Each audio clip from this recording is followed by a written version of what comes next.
What's up, guys? I'm Laura from Reading in Bed. Quick Friday reads. My husband has gone out to a Godsmack concert because who doesn't love the 90s? And my kids are downstairs with a friend watching Spider-Man 2, so any loud noises, that's what that is. So I just finished, and I mean just in the last few minutes, Smut by Allan Bennett.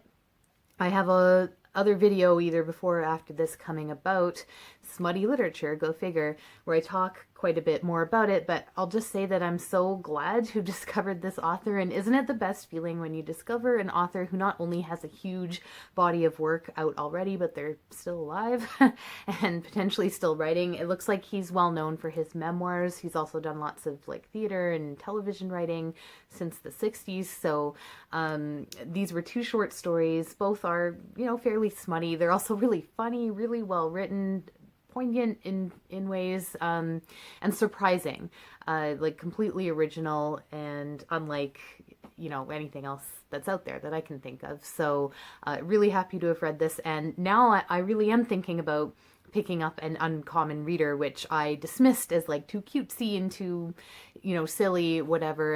And I think in my other video I thought that was just out a few years ago because I saw it making the rounds, but apparently it came out in 2007, so yeah.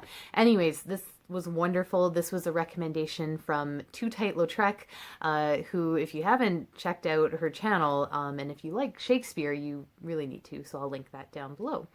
I'm also still reading Diderot and the Art of Thinking Freely on my Kindle.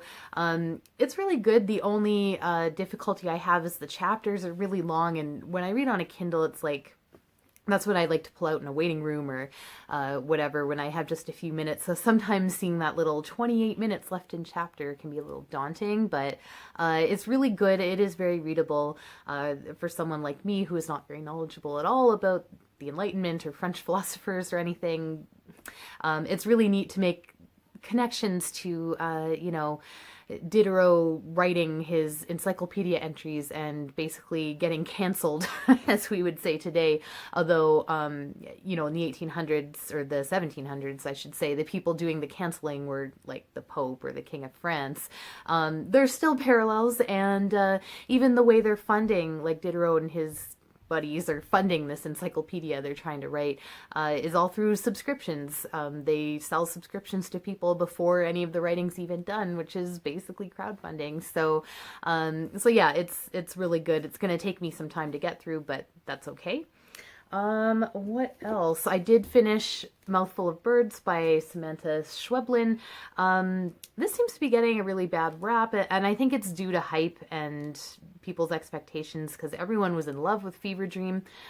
I liked Fever Dream, but I wasn't crazy about it, so I think I came into this short story collection with the right expectation level, which was medium, I guess you could say. And that's kind of these are sort of medium short stories, to be honest. Yeah, so I don't really have much more to say. I don't think they deserve the flack they're getting, but I'm also not disappointed that, this wasn't shortlisted for the Man Booker International Prize or anything like that. So that's that. Up next is likely going to be Transparent City by Ondjaki. This is translated from the Portuguese, and the translator, Stephen Hennigan, and the publisher, Biblioasis, are both Canadian. Now, I'm reading this not really as a buddy read per se, but Michael from Knowledge Lost and I are reading this, and hopefully I will appear on a subsequent podcast of his and we'll talk about it. This is longlisted for the Best Translated Book Award, and I believe that Sean the Book Maniac just started this as well. I think he said he's 20 pages in and liking it, and I mean, if he wasn't liking it, he probably would have bailed already. So I previously read Grandma 19 and the Soviet Secret. It had an odd title, the last and first only other book of Ondjaki's that I've read. But I don't remember a lot of the details of that book, but I remember thinking the child narrator was very credible and charming, and it worked really well. And I think this is another child narrator here. So yeah, and I also remember very distinctly falling into a Wikipedia rabbit hole about Angola, where both books are set, and the connections to Portugal, as well as Cuba and the Soviet Union. With Diderot, at least I have the the benefit of having covered, you know, French philosophers and the Enlightenment a little bit in school, like, you know, probably for a week or two in social studies, but not so much with the history of Angola. So apart from being a good story, it's a chance to learn a little something. Lastly, I just want to mention this. So this was, I was talking to a friend at work, like not a book person, a work colleague, but we were talking about books a little bit. Specifically, I was talking to her about Love in the New Millennium. Wrote about that on my blog. I'll link to it, but it's translated from Chinese, and my colleague at work is from China, so I was just like kind of mentioning it to her. And later that day, she emailed me and was like, "Hey, I have this Chinese book that, you know, it's been sitting on my shelves. You should borrow it. I think you might like it. It's called The Dream of the Red Chamber." I said, "Sure."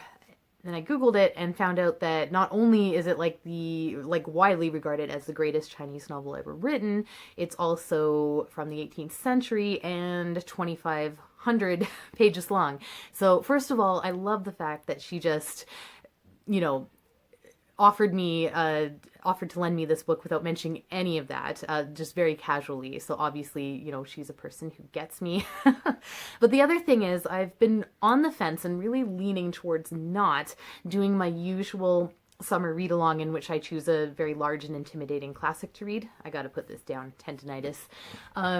But this sort of like serendipitous recommendation of this book has kind of been making me want to change my mind. And as I was reading a little bit more about this Dream of the Red Chamber, it started to sound familiar, and I was like, why? And then I finally kind of connected that the Bookish Land did a read-along late last year of The Story of the Stone, which is the same book by a different name, different translator.